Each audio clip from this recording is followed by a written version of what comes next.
Shalom, selamat pagi Bapak Ibu Saudara yang dikasihi Tuhan.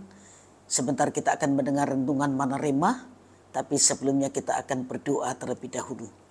Bapa mengucap syukur kalau kami masih mendapat kesempatan untuk mendengar kebenaran firman-Mu, supaya kami dapat mengatasi atau melewati semua tantangan dan pergumulan dalam hidup yang Tuhan izinkan terjadi dalam kehidupan kami.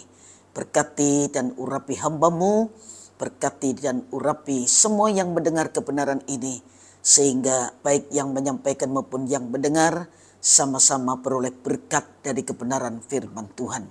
Dalam nama Tuhan Yesus Kristus kami sudah berdoa. Haleluya. Amin.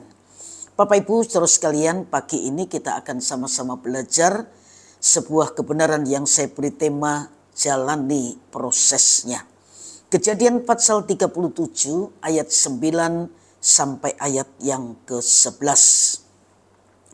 Lalu ia memimpikan pula mimpi yang lain yang diceritakannya kepada saudara-saudaranya. Katanya, aku bermimpi pula, tampak matahari, bulan dan ke-11 bintang sujud menyembah kepadaku. Setelah hal ini diceritakannya kepada ayah dan saudara-saudaranya, maka ia ditegur oleh ayahnya. Mimpi apa mimpimu itu? Masakan aku dan ibumu serta saudara-saudaramu sujud menyembah kepadamu sampai ke tanah?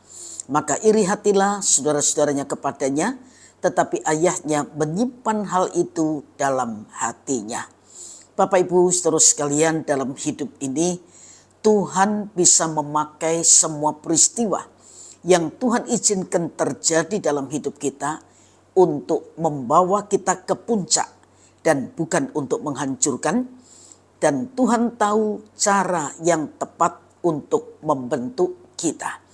Di Alkitab ada banyak orang percaya yang mengalami proses pembentukan, baru kemudian menduduki posisi puncak keberhasilannya.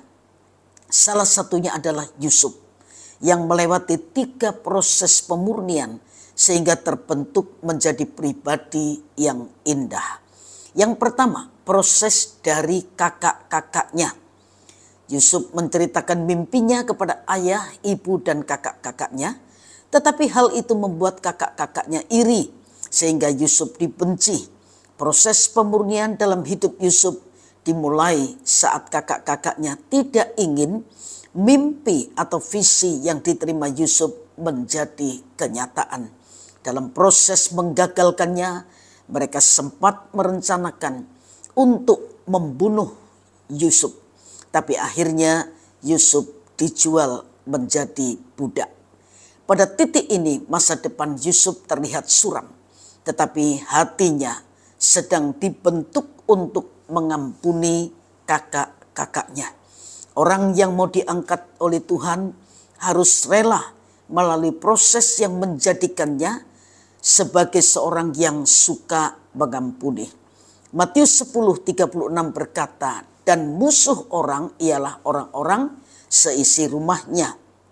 Bapak Ibu saudara sekalian, kita ini kalau disakiti oleh orang yang jauh, mudah untuk mengampuni. Tetapi kalau yang menyakiti, yang merugikan itu adalah orang-orang yang dekat dengan kita, maka lebih sulit untuk melepaskan pengampunan.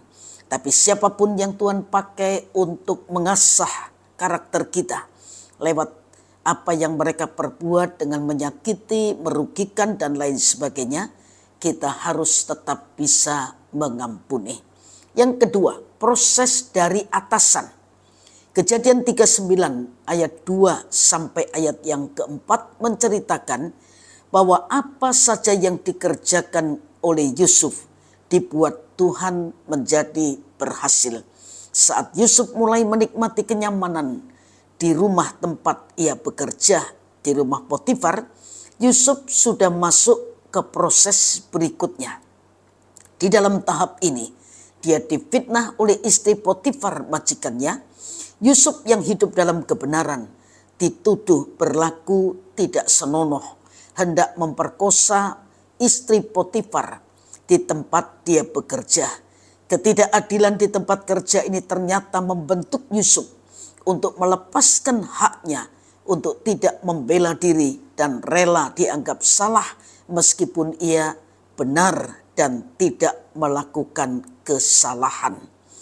Bapak Ibu saudara sekalian, pengalaman ini juga dapat terjadi pada kita ketika kita dituntut untuk melepaskan hak atas pembelaan terhadap diri sendiri. Kalau kita patuh di proses yang sangat sulit ini, maka Tuhan akan tampil untuk mengangkat kita. Setiap dari kita akan sampai ke Getsemani kita. Apa itu Getsemani? Getsemani seperti Tuhan Yesus berada di Taman Getsemani adalah melepaskan hak untuk tidak membalas kejahatan dengan kejahatan. Nah Bapak Ibu saudara sekalian, Pengkhotbah pasal 10 ayat yang keempat berkata, jika amarah penguasa menimpa engkau, janganlah meninggalkan tempatmu, karena kesabaran mencegah kesalahan-kesalahan besar. Ayat ini menunjukkan supaya kita sabar dalam tekanan yang Tuhan izinkan terjadi, karena tidak ada sesuatu yang terjadi secara kebetulan. Tuhan akan membela hak-hak kita, seperti Tuhan berkata, pembalasan itu adalah hakku. Sebab itu jangan pernah mencoba untuk merampas hak Tuhan menjadi pembela dalam kehidupan kita.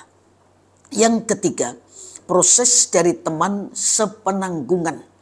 Ketika Yusuf ada di penjara, rekannya di dalam penjara meminta Yusuf untuk menafsirkan mimpinya.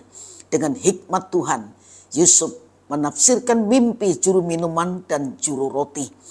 Kepada juru roti, Yusuf berpesan agar ia mengingat Yusuf ketika ia kembali menduduki posisinya. Kejadian 40 ayat 21-23. Tetapi pada kenyataannya setelah kembali ke istana, juru minuman malah mengabaikan Yusuf. Pada tahap ini hati Yusuf terbentuk indah. Ia sama sekali tidak kecewa terhadap sikap buruk juru minuman tersebut. Sudah sewajarnya kita kecewa kalau orang yang pernah kita tolong menolak atau melupakan kebaikan kita dan tidak mau menolong ketika kita sedang membutuhkan bantuan. Tapi pada saat itulah kita harus belajar untuk tidak kecewa dan mengandalkan manusia, tapi sepenuhnya berharap kepada Tuhan. Salomo dalam kitab Amsal berkata, besi menajamkan besi dan orang menajamkan sesamanya. Karakter kita atau hidup kita tidak diasah dengan pisau, dengan pedang, dengan golok, tapi dengan sesama manusia yang dipakai menjadi alat untuk mengasah kehidupan kita. Bapak Ibu saudara sekalian, Yeremia berkata, terkutuk orang yang mengandalkan manusia, yang mengandalkan kekuatannya sendiri, dan yang hatinya menjauh dari Tuhan. Sebab itu mari terus andalkan Tuhan, dan biar hati kita terus melekat kepada Tuhan.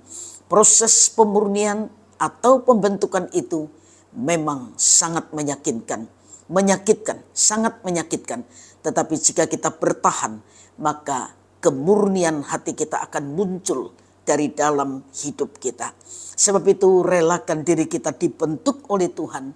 Tuhan tahu batas kemampuan kita, dan mari kita dengan sukacita berkata, Tuhan Yesus, bentuklah aku supaya aku menjadi alat yang berguna di tangan-Mu dan menjadi berkat bagi sesama untuk kemuliaan nama-Mu. Tuhan memberkati Bapak Ibu saudara sekalian, dan kita akhiri dengan doa. Bersyukur buat kebenaran firman-Mu yang terus mengingatkan kami. Kami sadar pergumulan, masalah silih berganti dalam kehidupan kami. Tapi kami yakini semua itu tidak lebih dari kekuatan kami. Engkau yang mengizinkan semua yang terjadi dalam hidup kita punya maksud dan rencana yang indah, supaya kami semakin menjadi pribadi yang sungguh hidup dalam kemurnian di hadapan Tuhan dan sesama, dan jadi berkat untuk kemuliaan nama-Mu. Hamba-Mu berdoa, berkati semua yang sedang mendengar kebenaran ini, dan biar Roh-Mu yang kudus penolong itu menolong kami, mengingatkan kami kapan saja kami mengalami apa ya, seperti yang dialami oleh Yusuf. Kami sudah mempersiapkan diri karena firman-Mu sudah membekali kami. Terima kasih Bapa di surga. Dalam nama Tuhan Yesus Kristus kami sudah berdoa. Haleluya. Amin. Tuhan memberkati dan selamat pagi.